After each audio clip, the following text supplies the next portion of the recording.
সবাইকে সুপ্রভাত। বাংলার উত্থান ইউটিউব চ্যানেলে সবাইকে স্বাগত। কারক নিয়ে আমাদের যে ক্লাসটা শুরু হয়েছিল আজকে তার 4 নম্বর এবং শেষ ক্লাস হতে চলেছে। তাহলে আমরা শুরু করি। এর আগে আমরা কারকের শ্রেণী বিভাগে দুটো অলরেডি পড়ে ফেলেছি। আজকে 3 নম্বর করণ কারক। কর্তা যার দ্বারা বা যার সাহায্যে কোনো কাজ সম্পাদন করে তাকে বলা হবে করণ কারক। করণ কারক কি করে বুঝবো আমরা যে কোনো বাক্যে ঠিক কোন শব্দটা করণ কারক? সেটা বুঝতে গেলে আমাকে অবশ্যই আগে সমাপিকা ক্রিয়াটি নির্ণয় করতে হবে।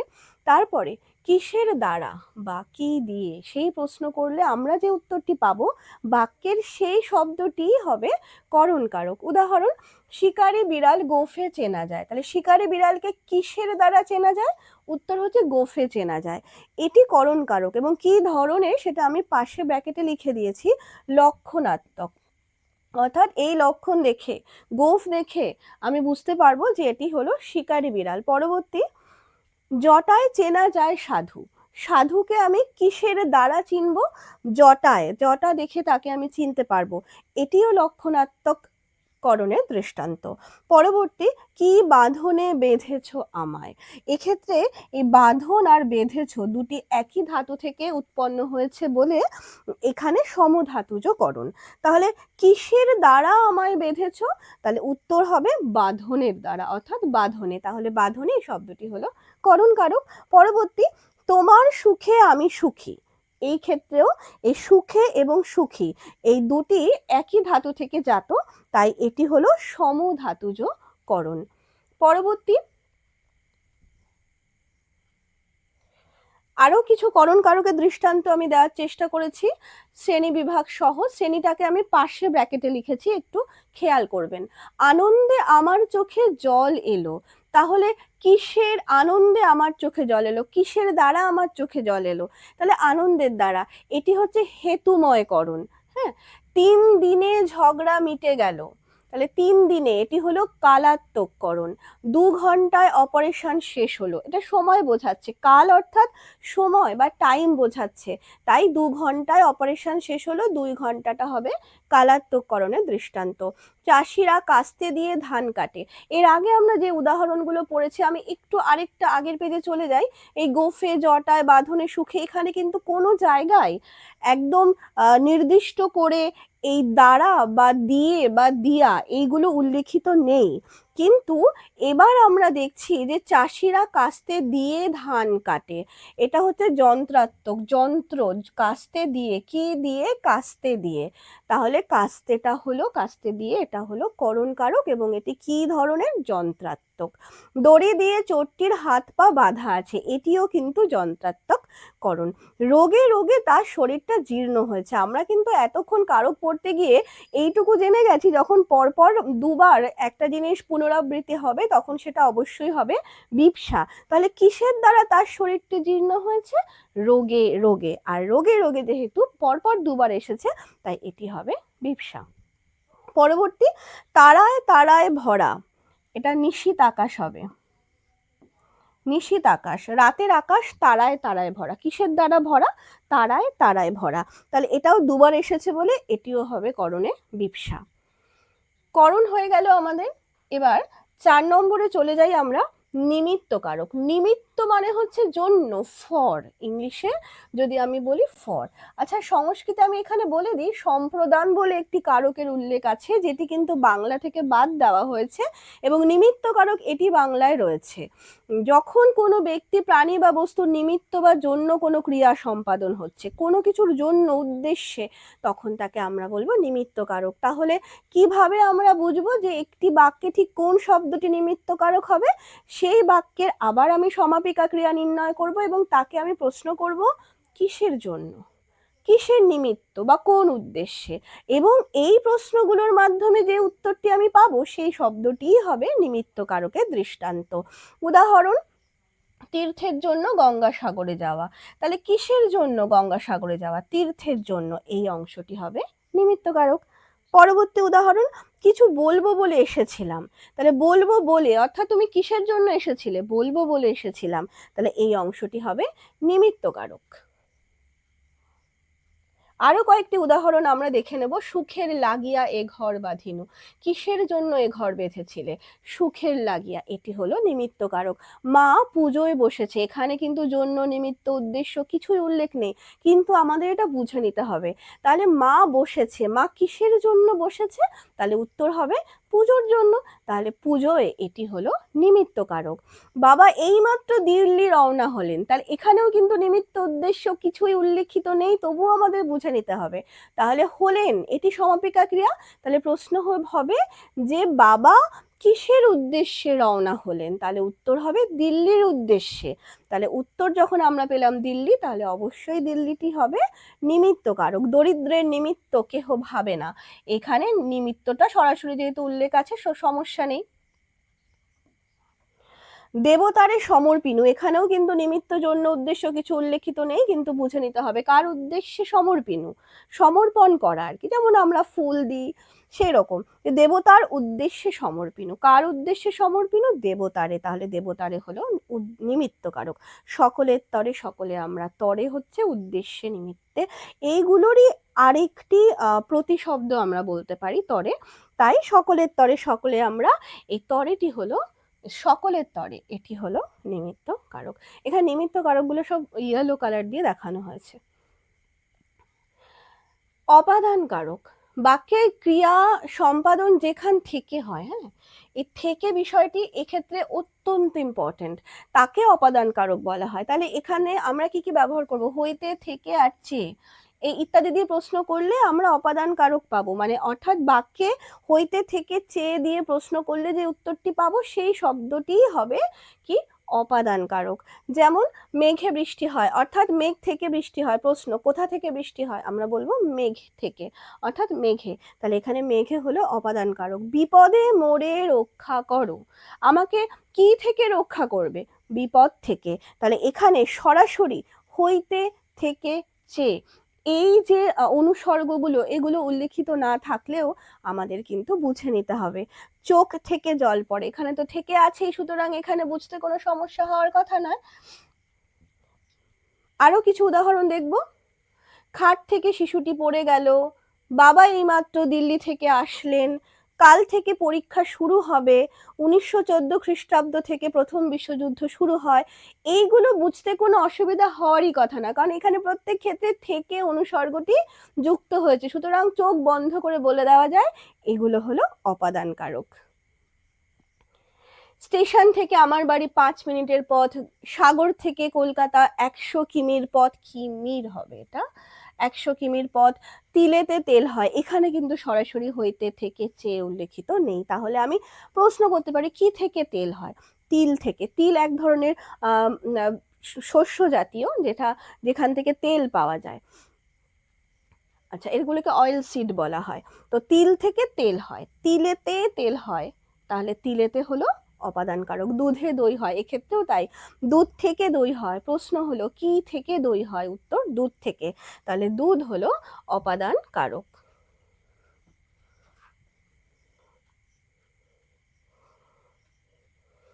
এরপর আমাদের কারকের শেষ শ্রেণীবিভাগ অধিকরণ কারক। ক্রিয়ার আধারকে অধিকরণ কারক বলে। আধার মানে কি? যেখানে কোনো কিছু অবস্থান করে সেই জায়গা, অর্থাৎ স্থান, বিষয় এবং সময়, এগুলোকে বলা হয় অধিকরণ কারক। তাহলে অধিকরণ কারকের ক্ষেত্রে আমাদের মনে রাখতে হবে যে স্থান, কাল, পাত্র। স্থান মানে কি?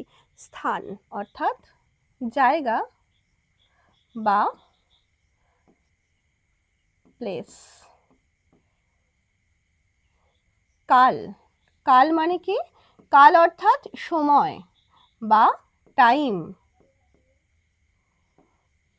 পাত্র, পাত্র বলতে বোঝানো হচ্ছে স্পেস, কোনো জায়গা, কোনো পার্টিকুলার জায়গা যেটি ভরা যায়। এবং আরেকটি জিনিস এখানে ইম্পর্টেন্ট, সেটি হলো বিষয় বা সাবজেক্ট।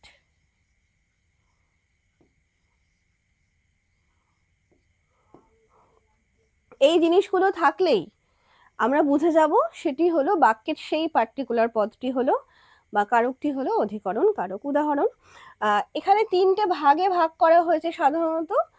ও স্থানাধিকরণ, স্থানযুক্ত অধিকরণ, স্থান বোঝাচ্ছে, যেমন জলে থাকে মাছ, মাছ কোথায় থাকে? জলে থাকে। স্থানাধিকরণ কি দিয়ে প্রশ্ন করতে হবে? কোথায়, কোথায় দিয়ে প্রশ্ন করলে আমরা যে উত্তরটি পাবো সেটি হবে স্থানাধিকরণ। কোথায় মাছ থাকে? তাহলে বলবো জলে, তাহলে জল হলো স্থানাধিকরণ। মাঠে থাকে ধান, কোথায় ধান থাকে? উত্তর হবে মাঠে, তাহলে মাঠে হলো স্থানাধিকরণ। বাবা এইমাত্র দিল্লি পৌঁছালেন, বাবা এইমাত্র কোথায় পৌঁছালেন? উত্তর হলো দিল্লি, সেক্ষেত্রে দিল্লি হবে স্থানাধিকরণ। তারপরে আসছে কালাধিকরণ। এখানে আমরা কি দিয়ে প্রশ্ন করব? এখানে আমরা প্রশ্ন করব কখন দিয়ে। কখন দিয়ে প্রশ্ন করলে যে উত্তরটি পাওয়া যাবে সেটি হবে কালাধিকরণ। কাল মানে কি? কাল মানে সময় বা টাইম বোঝানো হচ্ছে। তাহলে এক্ষেত্রে আমি বলতে পারি সকাল 10টায় বিদ্যালয় বসে, তাহলে কখন বিদ্যালয় বসে? উত্তর হলো সকাল 10টায়, তাহলে 10টা হলো এখানে কালাধিকরণ। গ্রীষ্মের দিন বড়, শীতে দিন ছোট, তাহলে কখন দিন বড়? উত্তর গ্রীষ্মে। কখন দিন ছোট? উত্তর শীতে। তাহলে এই বাক্যে কিন্তু আমরা দুটো কালাধিকরণ পেলাম। 3 নম্বর অধিকরণ কারকের 3 নম্বর শ্রেণীবিভাগ হচ্ছে বিষয়াধিকরণ। এখানে বিষয় যুক্ত অধিকরণ, তাহলে প্রশ্ন হচ্ছে কিসে? এখানে কিসে বা কোন বিষয়ে, সেই দিয়ে প্রশ্ন করলে আমরা যেটা পাবো সেটি হবে বিষয়াধিকরণ। তিনি ব্যাকরণে পণ্ডিত, ব্যাকরণ এই শব্দটি হলো কি? বিষয়াধিকরণ, কারণ আমি প্রশ্ন করছি তিনি কিসে পণ্ডিত, কোন বিষয়ে পণ্ডিত, তাহলে ব্যাকরণে পণ্ডিত। মিতা উচ্চাঙ্গ সঙ্গীতে প্রথম হয়েছে, প্রশ্নটা কি? মিতা কোন বিষয়ে প্রথম হয়েছে? তাহলে আমি বলবো উচ্চাঙ্গ সঙ্গীতে, তাহলে উচ্চাঙ্গ সঙ্গীত এটি হলো বিষয়াধিকরণের দৃষ্টান্ত। অধিকরণ কারক আমাদের শেষ হয়ে গেল, অর্থাৎ কারক পাঠটাই শেষ হয়ে গেল, কিন্তু অকারক না বললে কারক অসম্পূর্ণ থেকে যায়। তাহলে আমাদের খুব সংক্ষেপে এবার আসছে অকারক সম্পর্ক। অকারক সম্পর্কের যে দুটো ভাগ সেটা কিন্তু আমরা দ্বিতীয় ক্লাসেই পড়েছি, এবার আমরা এটা শুধুমাত্র উদাহরণের সাহায্যে বুঝবো। অকারক সম্পর্ক দুটো, একটা হচ্ছে সম্বন্ধ পদ যেটাকে রিলেশন বলা হয়, একটা সম্বন্ধ পদ। সম্বন্ধ পদ মানে হচ্ছে রিলেশন, আর সম্বোধন মানে হচ্ছে কাউকে ডাকা, সেটা হচ্ছে সম্বোধন। তাহলে আমরা সম্বন্ধ পড়ছি, যেটা মানে আমি কি বললাম? রিলেশন। এবং এক্ষেত্রে সবসময় একটা জিনিস মনে রাখতে হবে, সম্পর্ক কেমন হতে পারে। যেমন আমি যদি বলি উদাহরণ গরমের ছুটি, তাহলে কার ছুটি? গরমের ছুটি। বইয়ের মলাট, কার মলাট? বইয়ের মলাট। চোখের জল, খেলার মাঠ, প্রদীপের আলো, বিদ্যার সাগর, জলের বালতি, অন্ধের যষ্টি, কৃষ্ণনগরের মাটির পুতুল। তাহলে এক্ষেত্রে এই যে সম্বন্ধ পদগুলো কেমন হচ্ছে? এই যে গরমের, বইয়ের, চোখের, খেলার, প্রদীপের, বিদ্যার, জলের, অন্ধের এবং কৃষ্ণনগরের। একটা জিনিস কিন্তু এখানে খুব স্পষ্ট, যে এখানে বিভক্তি যুক্ত হচ্ছে এর বিভক্তি।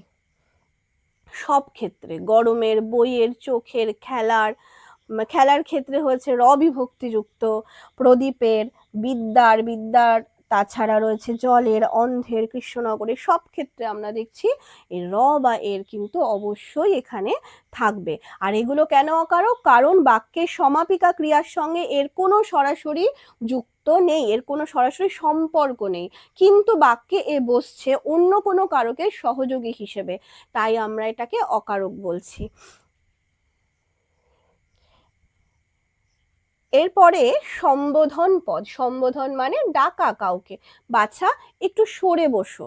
তাহলে এখানে বাছা, কাউকে আমি ডেকে বললাম বাছা বলে সম্বোধন করলাম, তারপরে বললাম একটু সরে বসো। তাহলে এখানে বাছার সঙ্গে বসোর কোনো সরাসরি সম্পর্ক নেই, অর্থাৎ সমাপিকা ক্রিয়ার সম্পর্ক নেই, তাই অকারক। এবং এটি আমি কাউকে ডাকলাম এই নামটি ধরে, তাই এটি সম্বোধন পদ। ভগবান তুমি যুগে যুগে দূত পাঠায়েছো বারে বারে, এক্ষেত্রে ভগবান, আমি তাকে সম্বোধন করছি ভগবান বলে, তাহলে ভগবান হবে সম্বোধন পদ। আরো দুটো উদাহরণ দেওয়া হয়েছে, ওমা তোমার চরণ দুটি বক্ষে আমার ধরি, খুব সুন্দর একটি বাক্য। তাহলে এই ও মা, এইটা আমি মাকে সম্বোধন করে ডাকছি ও মা বলে, তাহলে এটি হলো সম্বোধন পদ। ওরে ভাই ফাগুন লেগেছে বনে বনে, এক্ষেত্রেও ওরে ভাই এটাও আমি সম্বোধন করছি, তাই এই অংশটি হবে সম্বোধন পদ। কারক এবং অকারক সম্পর্ক আমাদের শেষ হলো। এবার আমি কয়েকটি প্রশ্ন রেখেছি এবং একইভাবে প্রত্যেকটি ক্লাসের মতন আমি প্রশ্নগুলোর জন্য 4টে করে অপশন রেখেছি। প্রত্যেকটির জন্য আমি কয়েক সেকেন্ড সময় দেব, প্রত্যেকে উত্তর দেওয়ার চেষ্টা করবেন। নিচের কোনটি লক্ষণাত্মক করণের দৃষ্টান্ত? লক্ষণাত্মক মানে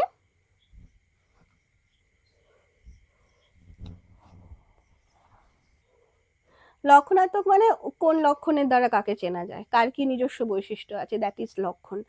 দুদিনে ঝগড়া মিটে গেল, কি বাঁধনে বেঁধেছ মোরে, সে হেসে মন ভরালো, শিকারি বেড়াল গোফে চেনা যায়। তাহলে সঠিক উত্তর কি হবে? অবশ্যই শিকারি বেড়াল গোফে চেনা যায়, এটি হলো সঠিক উত্তর। পরবর্তী প্রশ্ন, প্রশ্ন নম্বর 2, পুষ্পে পুষ্পে ভরা সাক্ষী। রেখাঙ্কিতটি হলো পুষ্পে পুষ্পে, তাহলে পুষ্পের দ্বারা হলো, তাই তো? দ্বারা হলে কোন কারক হয়? দ্বারা হলে হয় করণ কারক, এবং এটি দুবার এসেছে, অর্থাৎ অবশ্যই উত্তর হবে বিপ্সা। করণে বিপ্সার উদাহরণ। পরবর্তী প্রশ্ন, প্রশ্ন নম্বর 3, জন্য উদ্দেশ্য উদ্দেশ্যে বোঝাতে বাক্যের ক্রিয়ার মধ্যে প্রধান হয়ে ওঠে। কি প্রধান হয়ে ওঠে? জন্য, উদ্দেশ্য, উদ্দেশ্যে, ফর, এটা বোঝাতে আমরা কর্ম সম্বন্ধ, নিমিত্ত সম্বন্ধ, অধিকরণ সম্বন্ধ নাকি কর্তৃ সম্বন্ধ? সঠিক উত্তর হবে নিমিত্ত সম্বন্ধ। চলে যাই পরের প্রশ্নে। প্রশ্ন নম্বর 4, সবাই চোরের ভয়ে ঘর আগলাচ্ছে। করণের প্রকারভেদ অনুসারে রেখাঙ্কিতটি হলো, রেখাঙ্কিত মানে রেখার দ্বারা অঙ্কিত, অর্থাৎ আন্ডারলাইন্ড, ভয়। এটা এটা করণের প্রকারভেদ অনুসারে কোন ধরনের করণ? তাহলে আমরা বুঝি সবাই চোরের ভয়ে, অর্থাৎ ভয়ের নিমিত্ত, চোরের ভয়ের জন্য, তাহলে এটা হবে হেতুময়। এটা যন্ত্রাত্মক কখনোই হবে না, কারণ এটা কোনো যন্ত্র বোঝাচ্ছে না। কালাত্মক মানে সময়, যেটা ভয় দ্বারা কোনো সময় বোঝাচ্ছে না, সুতরাং এটাও হবে না। সমধাতুযুত নয়, কারণ এখানে ভয় বলে আর ভয় ধাতু থেকে উৎপন্ন আর কোনো পদ এখানে নেই, সুতরাং এটি একটি হবে হেতুময় করণ। পরবর্তী প্রশ্নে চলে যাই আমরা। প্রশ্ন নম্বর 5 হলো বিভক্তি, অনুসর্গ এবং নির্দেশকের একটি করে দৃষ্টান্ত দিলে বিন্যাসটি কি হবে? প্রথমে থাকবে বিভক্তি, দেন থাকবে অনুসর্গ এবং শেষে থাকবে নির্দেশ। আমরা প্রথম থেকে বা শেষ থেকেও একটু দেখতে পারি। বিভক্তি, বিভক্তি এর বিভক্তি হয়, দিকে কোনো বিভক্তি হয়? হয় না। এর বলে বিভক্তি হয়? হয়। গণ বলে কি কোনো বিভক্তি হয়? হয় না। গণ নির্দেশক একটি, ঠিক আছে। আচ্ছা, তারপরে আছে আমাদের লাস্টে আছে নির্দেশক। তাহলে দিকে, দিকে কি কোনো নির্দেশক? একেবারেই নয়। গণ কি কোনো নির্দেশক? গণ নির্দেশক হতে পারে, গণ নির্দেশক হতে পারে। এই গণ, হ্যাঁ, গণ নির্দেশক, কারণ গণ দ্বারা নির্দেশক মানে কি, যেই যার দ্বারা আমরা ওই পদটির বচন নির্ণয় করতে পারি। তাহলে পাখিগণ করে রব, মানে গণ মানে বোঝাচ্ছে পাখি একটা আছে নাকি অনেক আছে, তাহলে গণ নির্দেশক হতে পারে। তাহলে সেদিক থেকে বিচার করলে আমাদের কিন্তু এইটা হচ্ছে না, এটাও হচ্ছে না, এটা হতে পারে। দেখি মাঝখানেরটা মেলে নাকি। অনুসর্গ, দিকে, অনুসর্গের বৈশিষ্ট্য আমরা কি পড়েছিলাম? শব্দের সাথে আলাদাভাবে স্বাধীনভাবে বসতে পারে, এর আলাদা অর্থ আছে, আলাদা অর্থ আছে, এবং দিকে একটি অব্যয়। তাহলে প্রত্যেকটি ক্রাইটেরিয়া ম্যাচ করছে, তাহলে আমাদের সঠিক উত্তর হবে গ, বিভক্তি, অনুসর্গ এবং নির্দেশক। এর বিভক্তি, দিকে অনুসর্গ, গণ নির্দেশক। তাহলে পরবর্তী প্রশ্ন আমরা চলে যাই। প্রশ্ন নম্বর 6, শব্দের সঙ্গে ড্যাশ যুক্ত হয়ে পদ গঠিত হলে পদটির বচন ও কারক সম্পর্কে ধারণা করা যায়। এইটার মধ্যে সঠিক বিকল্প কোনটা হবে, যেটা আমি শূন্যস্থানে বসাতে পারি? দ্যাট ইজ দ্য মৌলিক শব্দ বিভক্তি। মৌলিক শব্দ বিভক্তি, এটা হবে সঠিক উত্তর। অনুসর্গ হবে না, আর অনুসর্গেরই আরেকটা নাম কর্মপ্রবচনীয়, সেটি হবে না। তাহলে এই দুটো তো কোনোভাবেই হওয়ার সম্ভাবনা নেই। নির্দেশক হ্যাঁ হতে পারে, যদি শুধুমাত্র বচন দিত তাহলে নির্দেশক হতো, কিন্তু যেহেতু কারকও দিয়েছে, তাই আমাদের সঠিক উত্তর হবে মৌলিক শব্দ বিভক্তি। এটা হবে সঠিক উত্তর, মৌলিক শব্দ বিভক্তি। পরবর্তী প্রশ্ন, প্রশ্ন নম্বর 7, ক্রিয়ার আধারকে কি বলা হয়? অধিকরণ, করণ, অপাদান, কর্তৃ। সঠিক উত্তর হবে অধিকরণ। এটা খুব সহজ ছিল। আচ্ছা, পরবর্তী প্রশ্ন, বাক্যের মধ্যে যা থেকে কোনো কিছুর পতন, স্খলন, নিঃসরণ, উৎপাটন, অপসারণ, গ্রহণ, ভীতি, বিচ্ছিন্ন, বিশ্লিষ্ট হওয়া বোঝায় ক্রিয়ার সঙ্গে তার সম্পর্কের নাম হলো। আমি এত কিছু খুব তাড়াতাড়ি পড়ে ফেললাম, কারণ আমাদের দরকারই নেই এত কিছু, শুধু পতন জানলেই হবে। পতন মানে কি? পড়ে যাওয়া। গাছ থেকে পাতা পড়ে, অর্থাৎ থেকে। থেকে অনুসর্গ কোন কারকে ব্যবহৃত হয় সেটুকু আমাদের বুঝলেই হবে। এত বড় প্রশ্ন দেখে আমাদের পাজলড হওয়ার, ভয় পাওয়ার কোনো কারণ নেই। তাহলে থেকে উপসর্গ অনুসর্গ ব্যবহৃত হয় কোন কারকে? অবশ্যই অপাদান কারকে। এটাই হবে সঠিক উত্তর। তারপরে প্রশ্ন নম্বর 9, মঙ্গলবার থেকে বৃষ্টি হচ্ছে, রেখাঙ্কিতটি হলো। এই বিষয়টি কিন্তু খুব ইম্পর্টেন্ট। মঙ্গলবার থেকে বৃষ্টি হচ্ছে, আমাকে বুঝতে হবে। এখানে কিন্তু থেকে অনুসর্গ আছে, তাহলে আমরা একটু আগে কি পড়লাম, যে থেকে অনুসর্গ কোথায় থাকে? থেকে অনুসর্গ থাকে কিন্তু অপাদান কারকে। কিন্তু আমাদের এখানে বিষয়টি অন্যরকম হবে। এখানে মঙ্গলবার এই বিষয়টি এখানে সময় হিসেবে ব্যবহৃত হচ্ছে, অর্থাৎ টাইম বা কাল। তাহলে টাইম বা কাল যদি বোঝানো হয় তবে সেটি কোন কারক হয়? সেটি হয় অধিকরণ কারক। এখানে যেন ভুলের কোনো সম্ভাবনা তৈরি না হয়, এটা ভালো করে বুঝতে হবে। বৃষ্টিটা মঙ্গলবার থেকে শুরু হচ্ছে, কিন্তু এখানে কিছু পতিত হওয়া, স্খলন হওয়া এসব বোঝাচ্ছে না। সুতরাং মঙ্গলবার যদিও থেকে অনুসর্গ আছে, তবুও এটি অপাদান কারক কোনোভাবেই হবে না। এটা অবশ্যই হবে অধিকরণ। এবং কি অধিকরণ? যদি শ্রেণীবিভাগ করি আমরা, তাহলে উত্তর হবে কালাধিকরণ। ওকে, এটা হবে সঠিক উত্তর।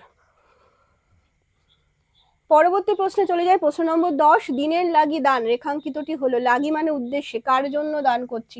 সঠিক উত্তর হবে নিমিত্তকারক, অবশ্যই নিমিত্তকারক। আচ্ছা, প্রশ্ন নম্বর 11-তে চলে যাই। ছেলেরা ফুটবল খেলে, রেখাঙ্কিতটি কোন কারকের দৃষ্টান্ত? ফুটবল খেলে, তাহলে ছেলেরা কি খেলে? ছেলেরা কি খেলে? এটা আজকের ক্লাসে নয়, এটা আগের দিনের ক্লাসে হয়েছে। কি দিয়ে প্রশ্ন করলে যে উত্তরটি পাওয়া যায় সেটি কোন কারক হয়? সেটি অবশ্যই হয় কর্মকারক। সো সঠিক উত্তর হবে কর্মকারক। তাহলে আমরা 11 নম্বর প্রশ্ন পর্যন্ত করে ফেলেছি। এবার 12 নম্বর প্রশ্নে চলে যাই। দিব তোমার শ্রদ্ধা ভক্তি, বাক্যের রেখাঙ্কিত অংশটি।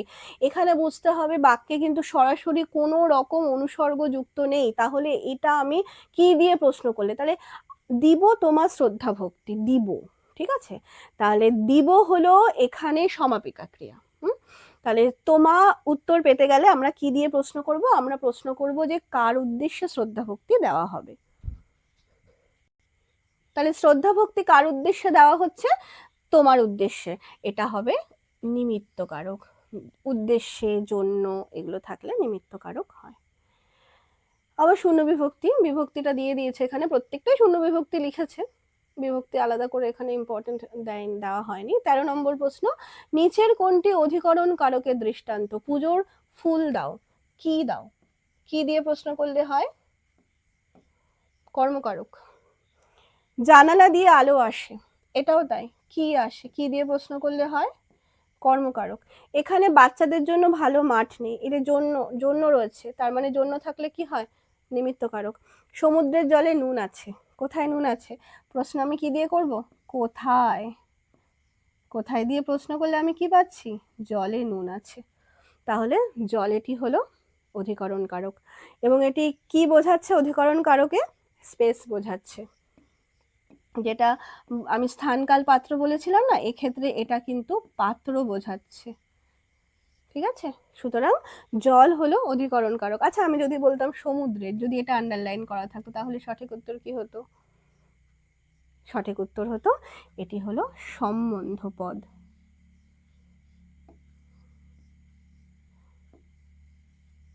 এটি হলো সম্বন্ধ পদ, এটি একটি অকারক। তাহলে আমাদের সঠিক উত্তর কি হবে? সঠিক উত্তর হবে সমুদ্রের জলে। আমাদের প্রশ্ন এখানে শেষ এবং সেই সঙ্গে কারকের পুরো সিরিজটা এখানে শেষ। সবাইকে অসংখ্য ধন্যবাদ।